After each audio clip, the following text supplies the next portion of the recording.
Chapter 6 of Atomic Habits is called Motivation is Overrated. Environment often matters more. This chapter explains why we don't always need to rely on motivation to build habits. Instead, making small changes to our environment can be even more powerful. Simple explanation. 1. Motivation isn't everything. Sometimes we think we need to feel super motivated to do something, like doing homework or exercising, but relying only on motivation can be tough because we don't always feel like doing things. Instead, we can change our surroundings to help us do the right thing. 2. Design your space for good habits. If you change the things around you, it can be easier to build good habits.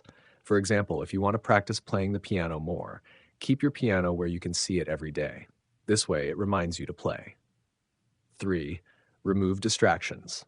If you want to stop a bad habit, like watching too much TV, make it harder to do. You could hide the remote or turn the TV off completely when you're not watching. By making bad habits harder to do, you'll do them less. Number 4. Different places, different habits. Your brain connects certain places with certain activities. For example, if you always do your homework at your desk, your brain will think desk equals homework. But if you lie in bed while trying to study, your brain might get confused and make you feel sleepy instead. Number 5, create habit zones. You can create different spots in your house for different activities. For example, you might have a reading corner, a place to do homework, and a space for playing games. This helps your brain know what to do when you're in each spot. Fun story example. In the chapter, James Clear talks about how soldiers in the Vietnam War were able to break bad habits, like smoking, simply by changing their environment. When they returned home, they didn't have the same triggers, so the habits didn't follow them. How this helps us. To build good habits, make sure your environment makes it easy for you to do them.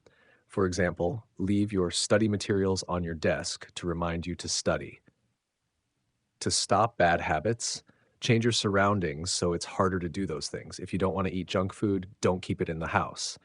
In short, Chapter 6 teaches us that instead of waiting for motivation, we can shape our environment to make good habits easier and bad habits harder.